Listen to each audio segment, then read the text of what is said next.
experiment, we're going to mix two chemicals. One is water and the other is salt.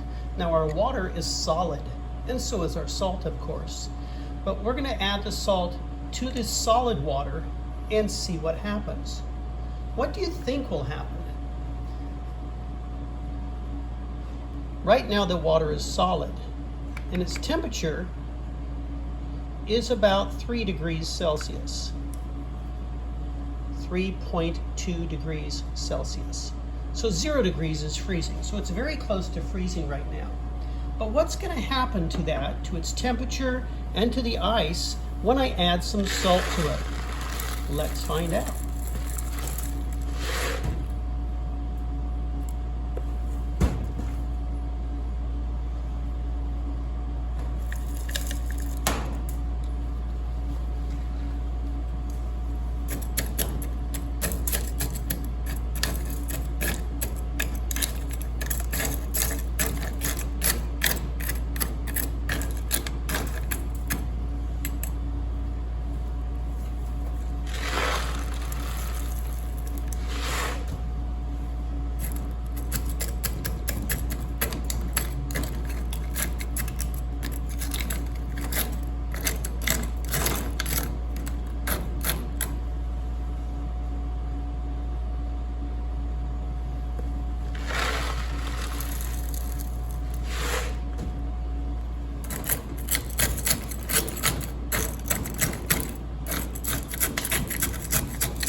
The salt has been on the ice approximately 2 minutes, so I'll take its temperature.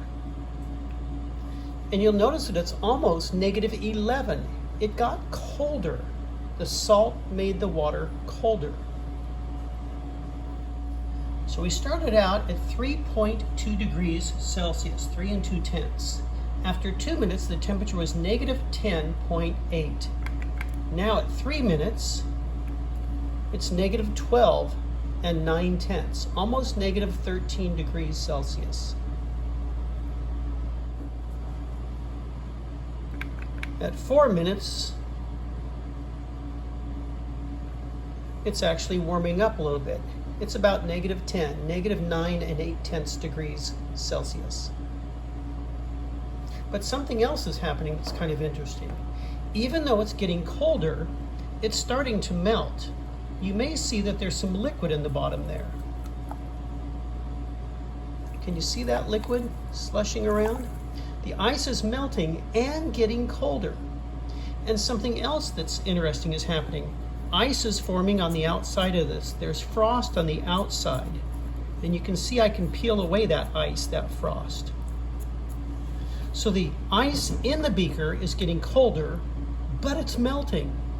The water in the air outside is freezing on the outside of the beaker.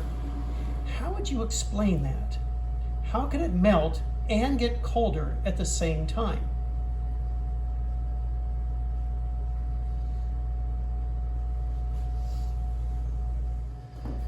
It's now been just over 5 minutes.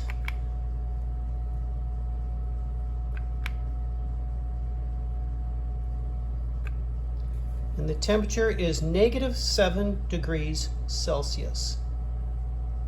So can you figure out what caused that water to get colder and melt at the same time, while water on the outside froze? Well, it turns out that pure water freezes at about 0 degrees Celsius. At sea level, it'd be exactly 0 degrees Celsius. But salt water doesn't freeze at that temperature. Salt water is still liquid. When you add ice and salt together, what happens is you get what's called an endothermic reaction. It cools down. A refrigerator in your house is an endothermic reactor. It also cools down. But salt water has to be even much colder to freeze. So even though this is getting colder when I mix the salt with the water that's frozen, the salt water stays liquid at that temperature. So in the bottom, you can see there's quite a bit of liquid in here. Let me scrape the frost off and you'll see that liquid that's in there. You can even hear it. So salt water would have to be extremely cold to freeze. That's why you'll see an iceberg floating in the ocean. The ocean is still liquid because oceans are saltwater. But icebergs break off from the land, from the snow and ice on the land, and they're made of regular water. They don't have salt in them. So for that reason, they're frozen while the salt water is still liquid. Or maybe you've seen a picture of somewhere like Alaska where there's snow on the ground, but the ocean isn't frozen because snow is made from pure water and the ocean is salt water. It would have to be extremely cold for the water in the ocean to freeze.